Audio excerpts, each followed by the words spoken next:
If there is a structural violence, even if there is no direct confrontation between individuals or groups, we can say that there is a problem. There is a kind of conflict in that society, and that is negative peace.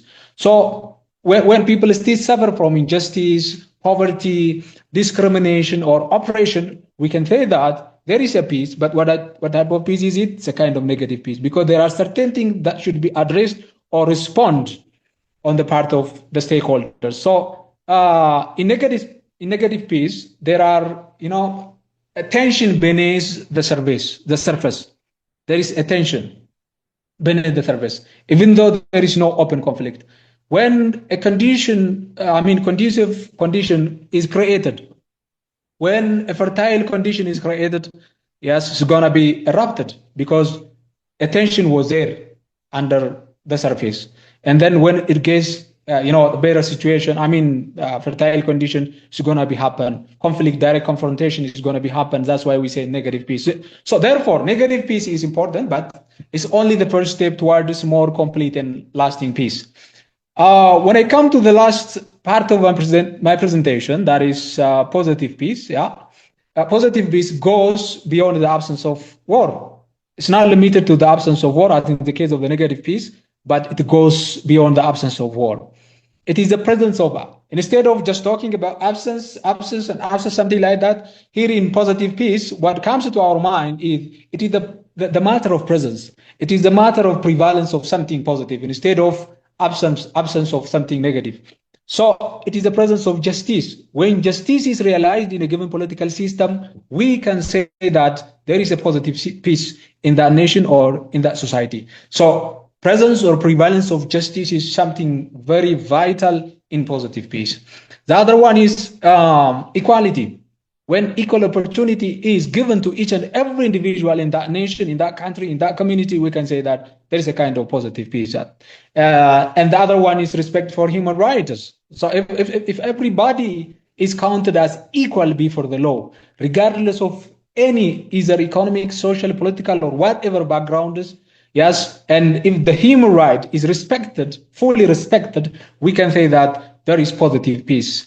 And the presence of social harmony is the indicator of the presence or prevalence of positive peace in a given nation or countries. So positive peace exists when people have equal opportunities. Yes, regardless of our personal differences. The issue of equality and equity, or the issue of equality and fairness. Sometimes equality is not something suffice to respond to the question of the society, because equality is a matter of providing equal opportunity for everyone. But sometimes equality cannot respond to the question of, to individual interest, individual need of each individual. So what has to be done at that time is that instead of just focusing only on equality, it's very important to focus on equity. Equity is nothing but it is about trying to help or treat people according to their personal differences. So it is a matter of just providing such equal opportunities, and where laws are fair, yes, if there is no any segregation in terms of laws, and if laws looks at everyone fairly and equally, if there is no any discrimination based on laws and institution, we can say that there is a kind of positive peace, because this is the absence of structural violence. And then when everyone feels respected and valued in a given society, it's possible to say there is positive peace.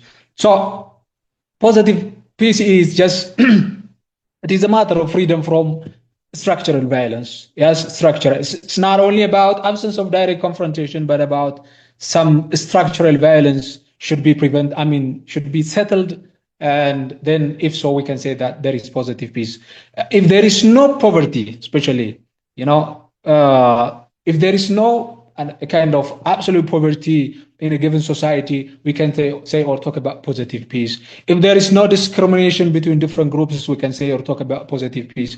And if unemployment rate is meaningfully reduced, and we can say that there is a kind of positive peace in that society. If there is no a kind of relationship between oppressor and oppressed, or if there is no oppression in terms of the political leadership in that country, we can say that there is a positive peace. So in a society with positive peace, yeah, people do not just avoid fighting, but they cooperate, they support one another and work together for the common good. And that is the presence of, a positive environment in general. So negative peace is simply about absence of war or direct violence, whereas, positive peace is about presence of tranquility and harmony, well-being, strengthening human bonds and shared human values and shared feelings of humanity and etc.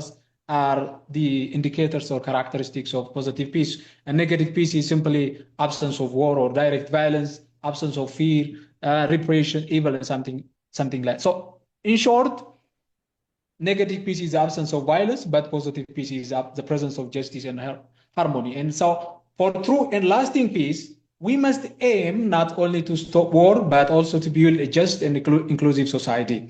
Having that kind of society is something very, very vital. So peace is not only the absence of will, the absence of war. And true peace requires justice. Unless we realize the prevalence of justice in a given political system, it is really impossible to talk about lasting and true peace. And again, peace requires equality, dialogue. There is a difference. We do have different political interests, historical interests, and etc. So we need to have a dialogue, and the way we try to settle our problems or disagreement must be through a civilized manner, through discussion. It should be through roundtable discussion instead of using gun and something like that. And then, as educated individuals, we have responsibility to promote peaceful coexistence in our communities. So this is just to make the long story short. This is how peace can be seen. Yes, peace can be understood in different contexts by different individuals, by different piece of studies. Field of studies, and then religious wise, we have tried to touch upon how peace can be discussed. It is a matter of having, reconciliation with God, and then having harmony with God and other fellow human society, and then politically, philosophically, and then militarily, we have tried to see what we mean by peace. And finally, we have also touched upon different types of peace, such as internal and external peace. And then finally, we have seen negative and just that of positive peace. And thanks for your attention, but let me just ask you a question at the end of this session. And then the first question that I'm going to ask you is, can you please tell me, what you have learned about peace? What new idea did you learn today about peace? What new idea did you learn today about peace? You can say anything that comes to your mind concerning the new lesson you have got from this discussion. And the second question that I do have for you is, how is positive peace more difficult to achieve than negative peace? Why is positive peace is more difficult? Because there is, a concept that, positive peace is not something easy. Rather, it is relatively difficult. So why positive peace is more difficult to achieve than that of the negative peace? Because we have seen the difference between the two. And then, how can you personally contribute to national peace building efforts? We know what is going on in Ethiopia, in our country, especially, of course. Let me focus on Ethiopia. And so how can you personally contribute to national peace building efforts or process? You know what is going on in Ethiopia? And then this is the question that I do have for you. And I want to say thank you for your attention, your time. Thank you. Thank you very much.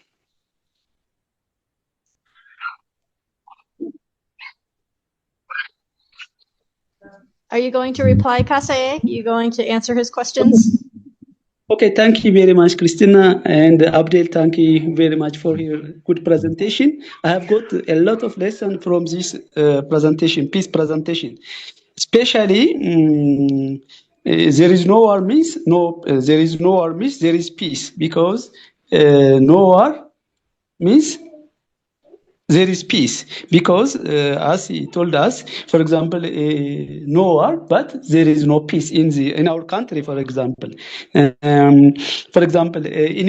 our mind, for example, no war, but in our mind, no peace. If there is no peace in our mind, there is a war in our mind.